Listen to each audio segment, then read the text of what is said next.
So now let's fill up the ink. So this is going to be hopefully pretty straightforward. So we're going to open up our tank here, open up the stopper on the end and get our black ink. Now open the ink with it in the upright position. There is actually a clever little valve in the actual head of this, which you're probably seeing a close-up from, and there are little grooves here and here which actually go into the section there. So I don't think you can actually put the wrong colour into the wrong socket. As we said a little bit earlier, these are kind of grooved at the top. So potentially they are all going to be different. I will verify that later and give you some close-ups. But yeah, it does appear that they all are physically different. So you shouldn't be able to install in the incorrect unit. So all you do is to turn it upside down and put it in. And with the label facing outwards. And just put it in, and literally you can hear it gurgling away. So what it's going to do is going to fill up this section at the bottom. You can see there is the line gradually going up. Hopefully you can just make that on camera. I'll try and zoom in for you. Should take somewhere about a minute to do this. Now the clever valve inside of there is actually goes into the tank itself. So once it gets to the very end, it basically creates like a hydraulic lock. So even if you're thinking, well, the tank's half full, I want to fill it right up, you still can do that, and it will cut out when there's basically a full tank. So then you can remove the ink and not make a huge mess. At least that is the theory, which we'll find out very shortly. That appears to have stopped gurgling. Yep, so that's it, we're done. So we can lift it off there, and you can see their ink is not coming out, and there is, you can just about hear it, there is a little bit left over.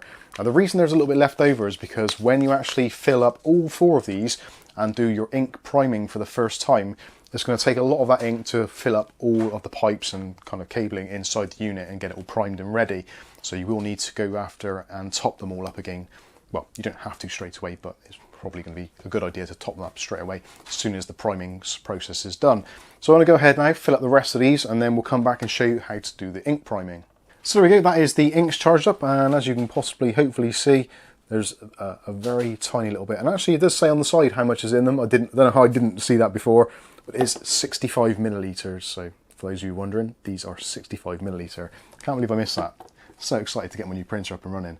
So power is connected, so now we can turn the device on. So we'll press the power button.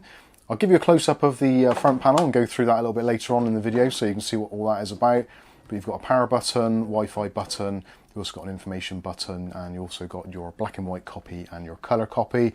There are combination buttons you can press as well, which you probably want to look at the instructions for, or maybe we'll go through that in a separate video.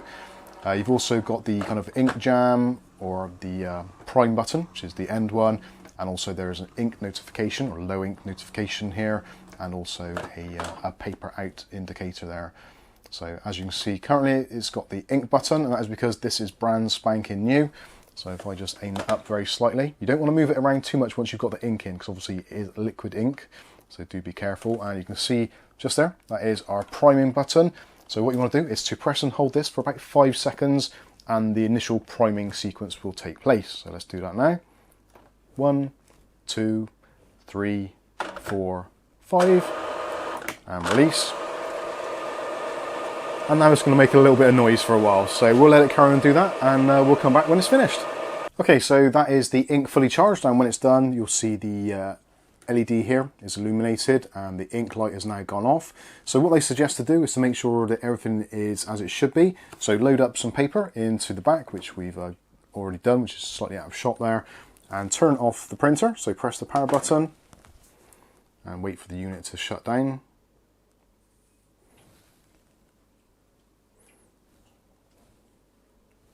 And next, to perform a printhead check, press and hold this button here,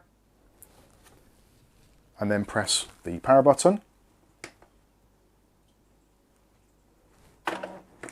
And when it makes that noise, you can release it, and it should go ahead now. Once it's done its boot up cycle, it should print out a print head test.